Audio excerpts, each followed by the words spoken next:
प्यारे बच्चों, आज हम फिर आए हैं आपका चैनल मास्टर साहब एक्सप्लेन्स में।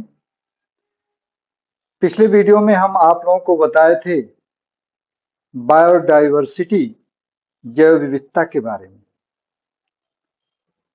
हमारा आज का टॉपिक है वर्गीकी एवं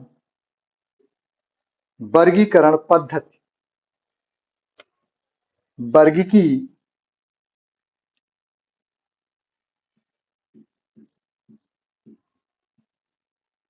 वर्गीकी एवं वर्गीकरण पद्धति।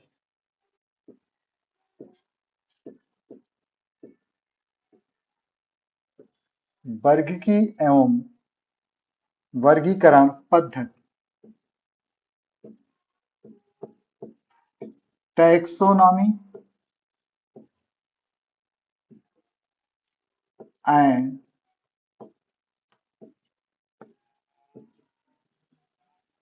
सिस्टेमेटिक्स।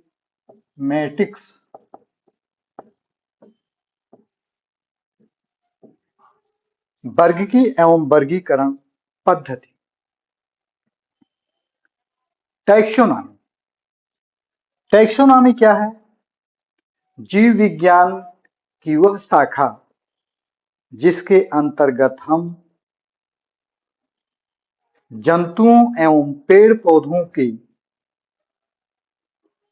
लक्षण, उनकी पहचान तथा उनका वर्गीकरण हम करते हैं। इनसे हट करके वर्गीकरण पद्धति सिस्टमेटिक्स क्या है? सिस्टमेटिक्स में हम किसी भी जीव जंतु या पेड़ पौधों के वर्गीकरण करने के साथ साथ उनकी मॉर्फोलॉजी, उनकी एनाटॉमी, उनकी बायोकेमिस्ट्री इत्यादि का उनके विकास से क्या संबंध है, इसका हम अध्ययन करते हैं। तो वर्गीकरण के अंतर्गत, वर्गीकी के टैक्सोनॉमी के अंतर्गत हम क्या करते हैं कि जीवों का वर्णन, डिस्क्रिप्शन और नामकरण, नॉमेनक्लेचर, पहचान, आइडेंटिफिकेशन तथा उनका क्लासिफिकेशन, वर्गीकरण, उनमें उपयुक्त विधियों, नियमों इत्यादि पर निर्भर करता है। जबकि सिस्टमेटिक्स क्या है?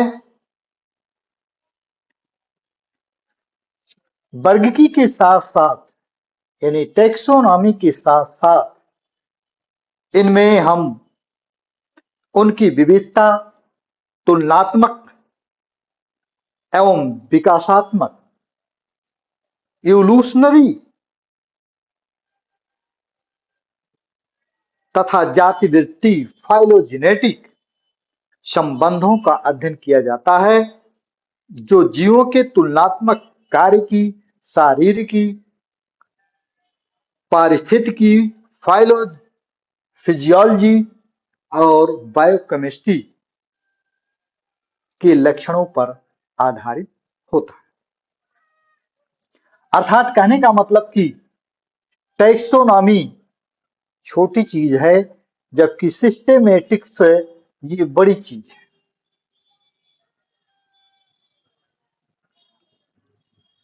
अब टैक्सोनॉमी का कुछ इतिहास है जिसके बारे में हम लोग जानते हैं कि जहां से हम बायोलॉजी शुरू करते हैं तो बायोलॉजी शब्द की खोज लैमार्क एवं टेबरेनस ने किया, लेकिन वर्गीकरण बायोलॉजी में इसके बारे में अध्ययन किया डिटेल अरस्तु ने, जिसके आधार पर अरस्तु को फादर ऑफ बायोलॉजी या फादर ऑफ जूलॉजी कहा जाता है। तो अरस्तु ने शुरू शुरू में इस वर्गीकरण को मात्र दो भागों में बांटा, एनाइमा और ईनामा। पहला है एनाइमा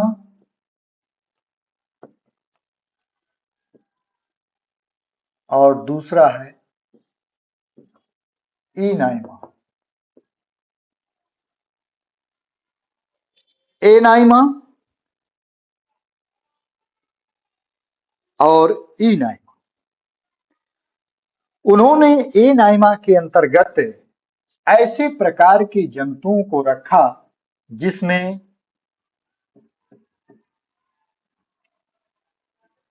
लाल रुधिर अनुपस्थित थी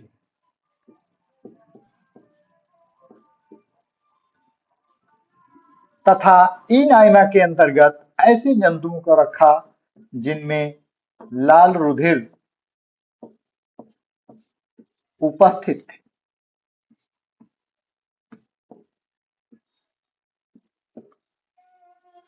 तो इस तरह से एनाइमा के अंतर्गत हम देखते हैं कि विभिन्न प्रकार के स्पंज हैं, निडेरिया, आर्थ्रोपोडा,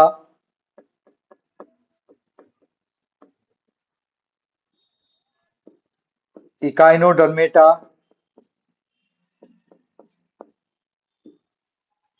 इत्यादि जंतु आते हैं। जबकि लाल रुधिर जिनमें उपस्थित होता है अर्थात ईनाइमा में, हम कार्डेट्स के अंतर्गत सभी जंतुओं को रखे। अब इनकी भी दो कैटेगरी की गई,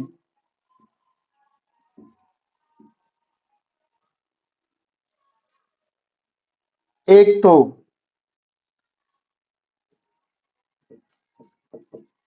ओविपेरस और दूसरा विविपेरस। ओविपेरस अंडयुजी और विविपेरस अर्थात कहने का मतलब ये है कि जो बच्चे पैदा करते हैं,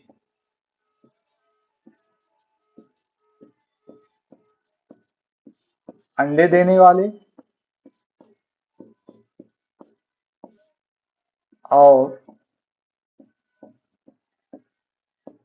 बच्चे पैदा करने वाले।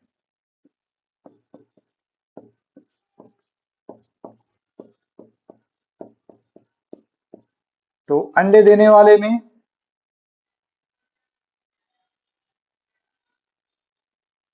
उभयचर,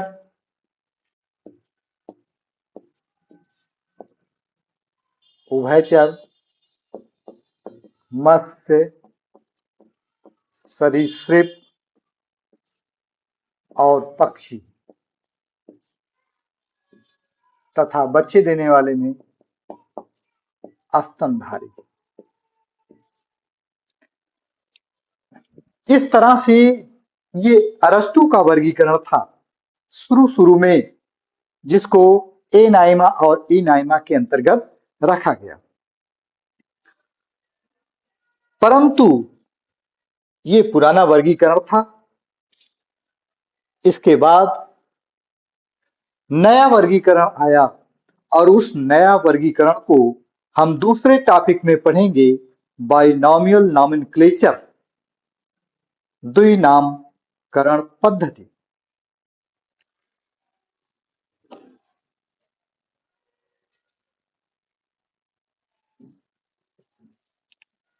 अब जातियों का नामकरण, nomenclature of species,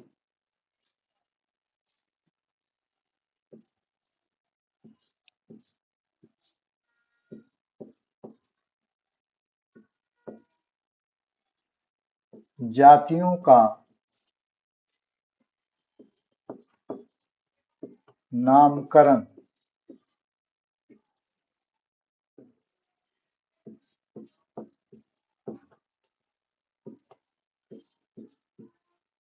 nomenclature of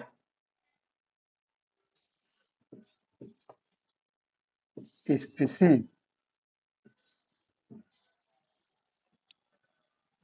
जातियों का नामकरण,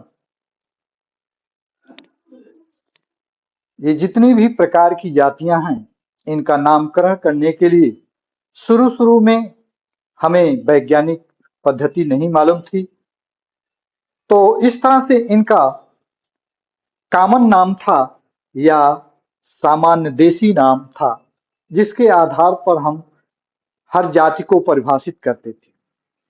उदाहरण के रूप में जैसे गौरैया है, तो गौरैया का नाम हम कॉमन भाषा में करते थे। इसी गौरैया को ही अंग्रेज लोग स्पैरो के नाम से जानते थे तथा जर्मन के लोग हास्परलिंग के नाम से जानते थे, हॉलैंड के लोग मुश्क के नाम से जानते थे और स्पेन वासी जो है गोरियान के नाम से जानते थे। जापान के लोग सुजुन नाम से जानते थे। मात्र गौरैया ही है जिसके तमाम प्रकार के नाम हैं, जबकि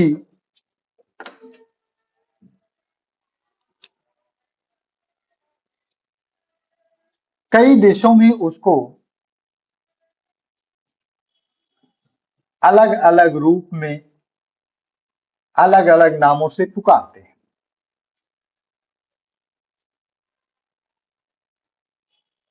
तो ये तो कॉमन नाम था, देशी नाम था, लेकिन जब वैज्ञानिक नाम आया तो उस वैज्ञानिक नाम को लाने वाले थे कैरोलस वान लिनियस। कैरोलस वान लिनियस, जिनका नाम लिनियस कहा जाता है, पूरा नाम है कैरोलस वान लिनियस, कैरोलस लिनियस। इन्होंने अपनी पुस्तक सिस्टेमा नेचुरी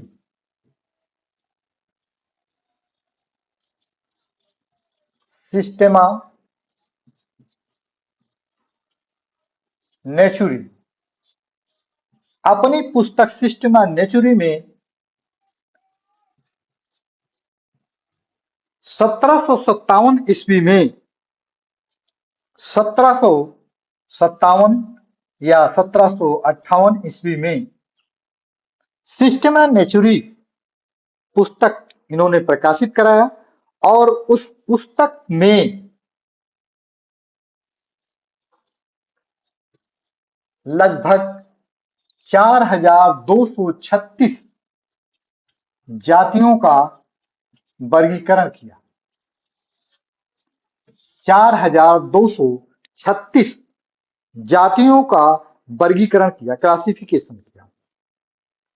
कंपटीशन की परीक्षाओं में अक्सर पूछा जाता है कि कैरोलस वान लिनियस या कार्ल लिनियस की पुस्तक का नाम क्या है, तो जिसका नाम आप लोगों ने देखा, ये सिस्टेमा नेचुरी है।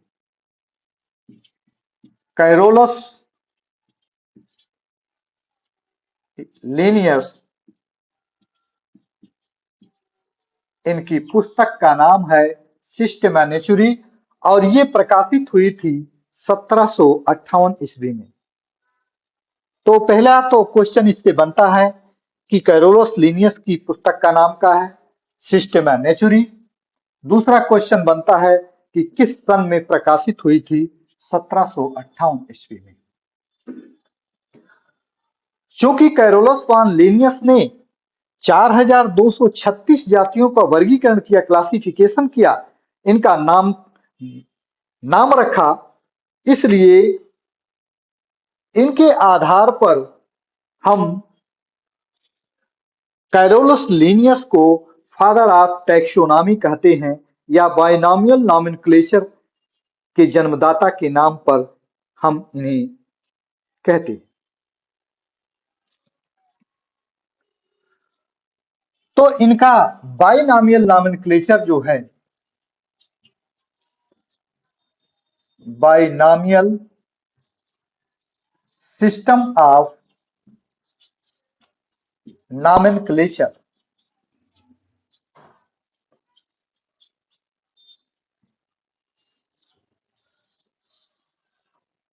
बाइनॉमियल सिस्टम ऑफ नॉमेनक्लेचर द्विनाम नामकरण पद्धति, द्विनाम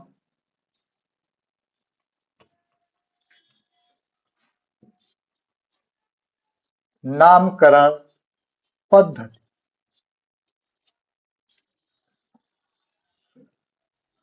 जैसा कि टॉपिक से आप लोगों को एहसास होगा कि द्विनाम, डबल नाम। अब प्रश्न ये उठता है कि दो नाम क्या है? किसी भी जीवधारी का नाम, किसी भी जीव का नाम दो नाम से मिलकर बना है, जिसमें पहला नाम होगा वंश का नाम, पहला नाम होगा वंश का नाम, जीनस नेम,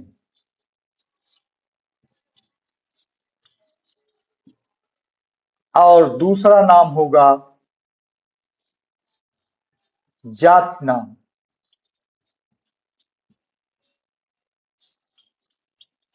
स्पीशीज नेम। वंश का नाम और जाति का नाम। तो ये वैज्ञानिक नामकरण है, वैज्ञानिक नाम है। अब प्रश्न ये उठता है कि इस नाम की आवश्यकता क्यों हुई? जैसा कि अभी हम आप लोगों को उदाहरण के रूप में बताए कि गौरय का अलग अलग देशों में अलग अलग नाम से पुकारा गया। किसी देश में गौरैया कहा गया, तो किसी देश में स्पैरो कहा गया, तो किसी देश में हास पर लिंग कहा गया, तो किसी देश में बुश कहा गया, किसी देश में सुजुन कहा गया। तो इस तरह से हम एक ही जाति को अलग अलग देशों में कई नामों से जानते हैं, जबकि जाति मूल रूप से एक है। इस तरह से वैज्ञानिकों के लिए ये आवश्यकता हुई कि यदि इसका कोई वैज्ञानिक नाम नहीं रखा जाएगा, तो एक ही जाति को, एक ही जीव को अलग अलग जगहों पर अलग अलग नाम से पुकारा जाएगा। तो कैरोलस वॉन लिनियस ने द्विनाम पद्धति बनाई, द्विनामकरण पद्धति बनाई, और उसने ये कहा कि इसमें पहला नाम वंश का होगा, दूसरा नाम जाति का होगा। उदाहरण के रूप में जैसे भारतीय मेढक, मेढक का नाम राना टिग्रीना,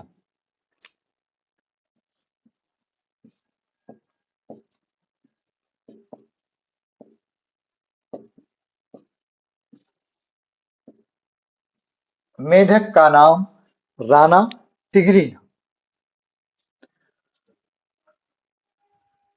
तो इसमें राणा जो है ये वंश नाम को परिभाषित करता है, और टिग्रीना ये जाति नाम को परिभाषित करता है। इसी तरह से जितने प्रकार के जीवधारी हैं, जंतु हैं, पौधे हैं, सबका एक स्पेसिफिक नेम होगा या एक वैज्ञानिक नाम होगा, जिसे द्विनाम पद्धति के अंतर्गत रखा गया। तो मेढक का नाम राना टिग्रीना, मनुष्य का नाम होमोसेपियंस, कौवे का नाम कर्वस स्प्लेंडेंस, सरसों का नाम ब्रेसिका कैम्पेस्ट्रिस। इस तरह से तमाम प्रकार की जीव जंतुओं का नामकरण किया गया है और इनमें दो नाम होता है, पहला नाम वंश का, दूसरा नाम जाति का। अब इसके कुछ नियम बनाए गए, जिसमें पहला नियम यह बनाया गया कि वंश का पहला अक्षर कैपिटल लेटर से लिखा जाएगा। जैसे हमने राणा लिखा तो राणा में पहला अक्षर आर ये कैपिटल अक्षर से लिखा जाएगा। उसी तरह से दूसरा नाम जाति का होगा और जाति का पहला अक्षर ये स्मॉल लेटर से लिखा जाएगा।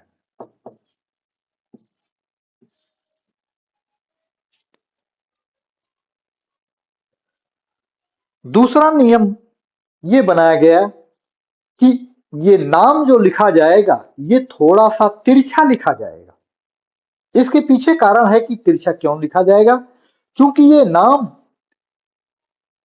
ग्रीक भाषा से लिए गए हैं, इसलिए इसको इटालियन लैंग्वेज में थोड़ा सा तिरछा लिखा जाएगा।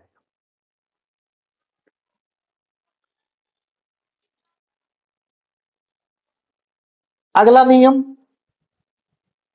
वंश और जाति का नाम लिखने के बाद दोनों नामों के नीचे अंडरलाइन किया जाए।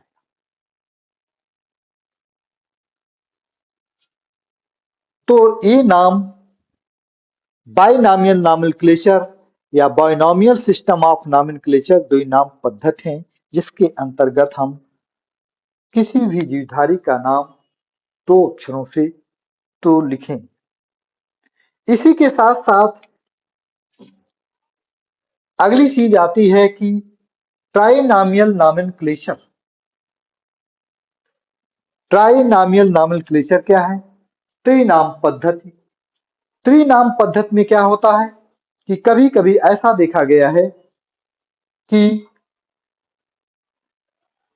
एक जाति की उपजातियां हो जाती हैं और ऐसी कंडीशंस में उसका तीन नाम हो जाता है। तो पहला नाम वंश का, दूसरा नाम जाति का, तीसरा नाम उपजाति का हो जाता है। जैसे उदाहरण के रूप में कौवे का नाम curves splendens splendens,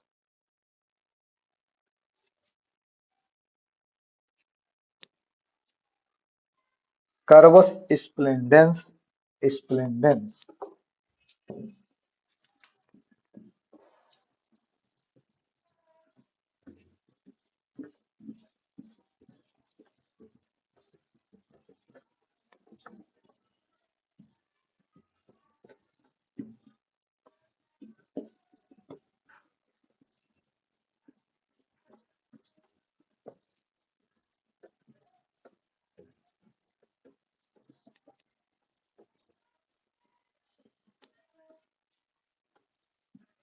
curves splendens splendens.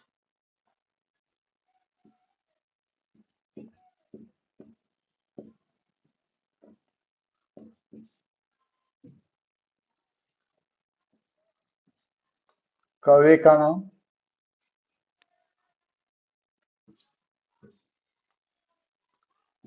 Curves splendens splendens ये भारतीय कौवे का नाम है तथा बर्मी कौवे का नाम है कर्वस स्प्लेंडेंस इंसोलेंस तथा श्रीलंका के कौवे का नाम है कर्वस स्प्लेंडेंस प्रोटेगेटस। इस तरह से त्रिनाम पद्धति ये है, अर्थात तीन नाम होते हैं। तो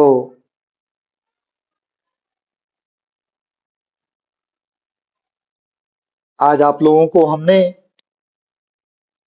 मुख्य रूप से जातियों का नामकरण या नॉमेनक्लेचर के बारे में बताया और इसके पहले हम आप लोगों को